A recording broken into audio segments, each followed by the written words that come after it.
kesehatan mental itu sama pentingnya dengan kesehatan fisik gitu ya.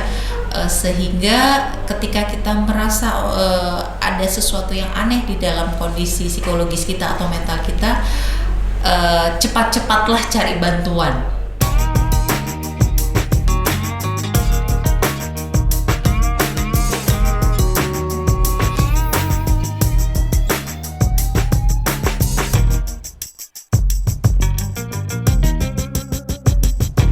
Assalamualaikum warahmatullahi wabarakatuh. Halo, apa kabar sobat podcast Visi UTM? Kembali lagi bersama aku Arum Permata Rizky yang mana akan menjadi host pada podcast kali ini. Sekarang saya sudah bersama Ibu Reskiah Rosidah. Apa kabar Bu Reski? Alhamdulillah baik, Mbak Rum. Nah, Bu Reski ini merupakan salah satu dosen di Prodi Psikologi. Beliau juga berprofesi sebagai psikolog ya, Breski. Betul, okay. Betul. Jadi sekarang kita akan ngebahas soal kesehatan mental, Bu Reski. Karena kan sekarang banyak sekali kesehatan mental ini dibahas di dunia maya, di webinar-webinar seperti itu. Betul. Menurut Bu Reski sendiri, apa sih kesehatan mental? Oke.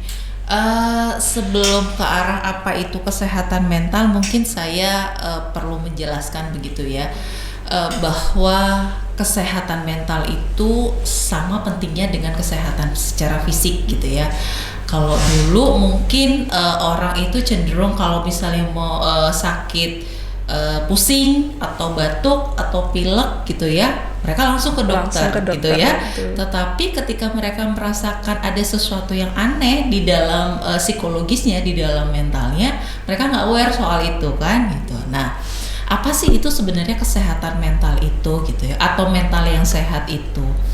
Kalau saya mencuplik dari WHO mungkin ya, jadi kalau mental yang sehat itu adalah orang yang bisa mengelola stres secara wajar dan dia bisa bekerja secara produktif, dan satu lagi adalah mereka bisa berperan serta di dalam komunitasnya atau lingkungannya.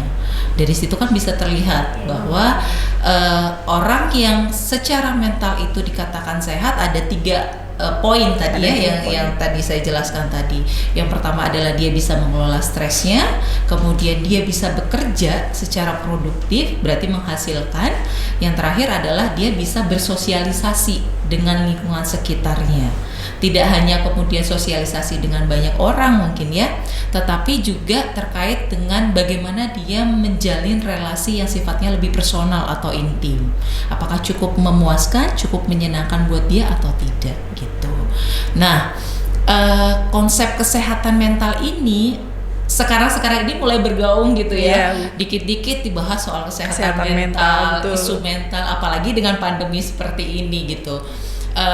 Bersyukurnya adalah sudah banyak edukasi gitu ya yang dilakukan oleh beberapa ahli yang terkait dengan kesehatan mental ini, sehingga masyarakat mulai aware gitu. Kalau misalnya saya secara psikologis itu bermasalah, kok kayaknya ada yang aneh ya di dalam diri saya, mereka akan langsung ke ahlinya, ke profesional gitu ya, sehingga kemudian ini menjadi bahasan yang cukup menarik gitu, Arum. Gitu.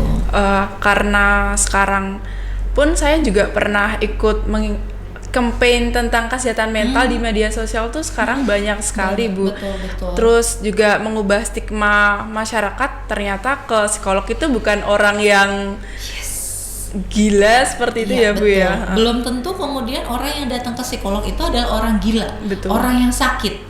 Tapi kadang-kala orang yang mungkin sehat gitu ya, tapi ada permasalahan-permasalahan psikologis yang dialami, nggak sampai tuh ke arah gangguan. Tetapi mereka datang ke psikolog gitu. Selanjutnya Bu, kenapa sih kita harus aware dengan kesehatan mental? Oke, kenapa sih kita harus aware sama kesehatan mental kita gitu ya? Kalau kita berbicara kesehatan mental, kalau kesehatan fisik kita sudah tahu kan, maksudnya kalau kita pusing kita bisa rasain kan, Arum gitu. Saya pusing, saya batuk, saya pilek gitu ya. Itu tanda-tandanya terlihat. Tetapi kalau orang sakit mental itu biasanya kalau mereka nggak aware gitu ya, keseringan sih memang mereka nggak aware ya. Apalagi kalau tidak teredukasi soal kesehatan mental itu, impact-nya akan lebih parah gitu. Pastinya kalau misalnya secara mental kita terganggu, maka kondisi psikologis kita akan Terganggu juga. Misalnya gitu ya. Oh, nantinya pada akhirnya nanti ketika kondisi psikologis kita terganggu, bisa saja secara fisik kita juga terganggu. Saya ambil contoh begini, ketika kita stres, ya. Ketika kita stres mau presentasi, kira-kira apa yang dirasain sama Arum? Cemas, Bu. Cemas, oke. Ketika cemas itu kemudian secara fisik bagaimana? Gemetar, Atau mungkin tiba-tiba sakit perut gitu ya, dan lain-lain. Ternyata kalau dalam level yang ringan, kita ambil contoh cemas tadi gitu, itu bisa berpengaruh ke situ gitu. Dan yang lebih parahnya lagi, ketika ini kemudian kita biarkan gitu ya, permasalahan-permasalahan psikologis ini, maka bisa mengarah ke arah depresi misalnya, atau misalnya stres berkelanjutan seperti itu, Arum. Makanya kenapa kemudian kita harus aware gitu ya, kita harus sadar terkait dengan kondisi atau kesehatan mental kita, sama seperti kita peduli tentang kondisi fisik kita. Oke. Gitu. Jadi seperti itu sahabat podcast. Selain kesehatan fisik, kita juga perlu menjaga kesehatan mental kita. Itu mungkin bisa dimulai dengan mengenali diri sendiri, Betul. memahami emosi-emosi yang ada pada diri kita, seperti itu. Nah, kemudian apa Bu dampaknya ketika kita tidak aware dengan kesehatan mental? Oke, seperti yang saya bilang tadi, Arum ya, bahwa ketika kita nggak aware soal kesehatan mental kita, pastinya dalam tingkat yang ringan gitu ya, pasti kondisi psikologis kita terganggu. Kayak tadi misalnya muncul stres gitu ya, dan yang lebih parah lagi jika ini kita biarkan, maka akan menjadi stres yang berkelanjutan atau bahkan kita menjadi depresi gitu. Itu dampak yang kemudian bisa muncul ketika kita nggak aware gitu ya soal kesehatan mental kita. Begitu. Jadi sebetulnya tentang isu-isu kesehatan mental ini kan banyak sekali ya Bu sekarang ya. Terus kemudian kita juga bisa belajar banyak dari media sosial. Betul. Bagaimana caranya kita bisa belajar mengenali diri kita sendiri, terus kemudian tidak ragu untuk datang ke psikolog apabila ada sesuatu yang mungkin aneh pada diri kita tapi kita tidak bisa mendeteksi. Oke. Tapi sayangnya begini, Arum, kadangkala itu kenapa kemudian mungkin kita aware ya sama kok secara mental, secara psikologis kita ada yang aneh ya, ada yang bermasalah. Tetapi banyak kemudian konsepsi yang salah yang kemudian berkembang terkait dengan kesehatan mental ini sendiri. Itu yang seringkali kemudian menjadi hambatan buat kita untuk pergi ke profesional, misalnya ke psikolog gitu ya tadi ya. Itu yang menjadi hambatan untuk kita. Salah satunya adalah anggapan bahwa ketika orang itu terganggu secara mental, itu menjadi sesuatu yang aib. Betul, ya kan? ya, gitu. Ya. Saya ambil contoh begini. Kalau misalnya kita punya keluarga schizofren yang mengalami schizofrenia gitu, apa yang biasanya akan terjadi kalau menurut Arum? Dapat stigma buruk dari dijauhi dari orang-orang sekitar. Oke, boleh. Itu ada lagi? Terus suka mengurung diri karena tidak percaya diri mungkin. Betul. Atau bahkan ada dipasu, betul, disembunyikan gitu ya. Kalau misalnya ada tamu kemudian tidak diperlihatkan, bla bla segala macam gitu ya. Itu yang kemudian makin memunculkan stigma negatif terhadap orang dengan gangguan mental. Padahal sebenarnya mereka itu adalah orang-orang yang sama halnya seperti kita gitu ya. Seharusnya penanganannya lebih manusiawi. Mereka punya hak untuk hidup kok, mereka punya hak untuk berobat, untuk mendapatkan perawatan kok gitu. Dan untuk orang-orang schizofrenia ini kan sebenarnya mereka tetap bisa beraktivitas kalau gangguan-gangguan terkait schizofrenia sudah mereda gitu. Dari beberapa gangguan kesehatan mental Bu, apakah semuanya itu pasti salah satu bentuk keturunan atau memang pure dihasilkan dari lingkungan sosial yang mungkin tidak sehat ataupun punya lingkungan pertemanan yang toksik seperti itu Bu? Oke, iya. Itu juga tuh saya beberapa kali tuh mendengar begini misalnya, kalau misalnya mau nikah, cek dulu tuh anggota keluarganya ada yang schizofren apa enggak gitu ya misalnya ya. Ada yang terkena gangguan mental apa enggak, takutnya dia mengalami hal itu gitu.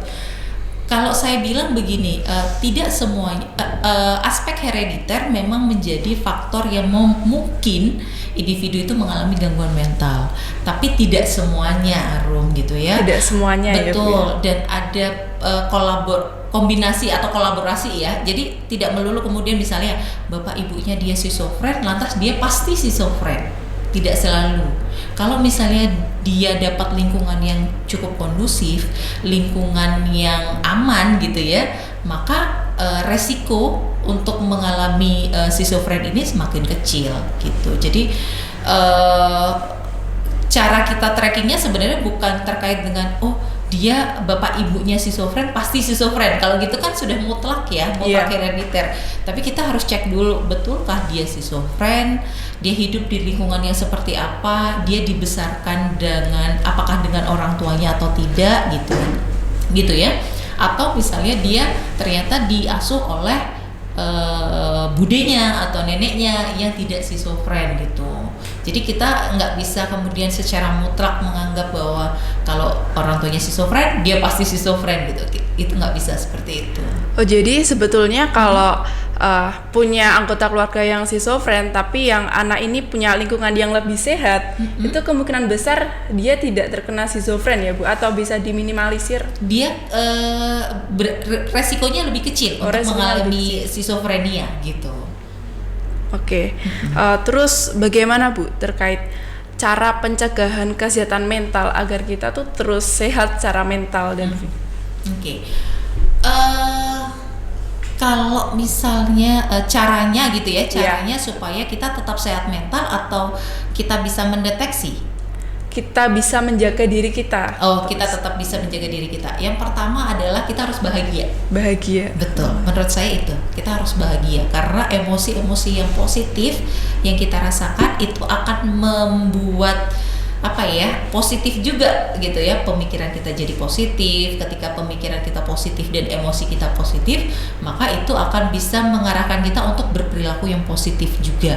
Itu yang pertama. Terus yang kedua adalah banyak-banyaklah untuk berelasi menurut saya gitu.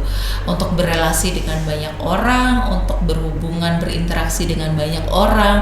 Karena semakin banyak kita berinteraksi dengan orang, itu kita dapat support system yang bagus menurut saya. Terus yang ketiga adalah kalau memang kita merasa kok kayaknya saya ada yang aneh ya gitu ya, kayaknya ada saya secara psikologi saya aneh, nggak apa-apa kok untuk pergi ke profesional gitu. Jangan takut untuk pergi ke profesional karena balik lagi kata Arum tadi, bahwa ketika kita pergi ke profesional bukan berarti kita sakit. Gitu. Ya mungkin ada sedikit permasalahan yang kita butuh disupport, kita butuh dikuatkan gitu ya, yang mungkin orang lain tidak bisa menguatkan itu. Seperti itu, Arum. Oke, teman-teman sahabat podcast, jadi kita penting sekali untuk menjaga kesehatan mental kita, mencintai diri kita, memahami apa yang terjadi pada diri kita. Bu Reski, atau mungkin ada pesan-pesan untuk sahabat podcast untuk terus menjaga kesehatan mentalnya. Jadi nggak cuma kesehatan fisik yang perlu dijaga, kesehatan mental juga penting sekali untuk dijaga. Mungkin ini ya statement terakhir gitu ya, bahwa yang tadi sempat kita bahas, kesehatan mental itu sama pentingnya dengan kesehatan fisik gitu ya, sehingga ketika kita merasa ada sesuatu yang aneh di dalam kondisi psikologis kita atau mental kita, cepat-cepatlah cari bantuan. Cerita ke teman, kalau memang teman kita rasa kayaknya nggak mungkin untuk bisa bantu, pergilah ke profesional. Karena ketika kita datang ke orang profesional bukan berarti bahwa kita orang yang sakit. Betul. Begitu sih. Oke. Terima kasih Bu Reski sudah banyak berbagi ilmu tentang kesehatan mental ke sahabat podcast FISIP UTM ini. Iya. Oke, terima kasih teman-teman semuanya. Saya Arum Permata Rizky undur diri. Semoga apa yang kita bahas kali ini bisa bermanfaat bagi kita semua dan menyadarkan kita lebih aware tentang kesehatan mental. Saya akhiri, wassalamualaikum warahmatullahi wabarakatuh.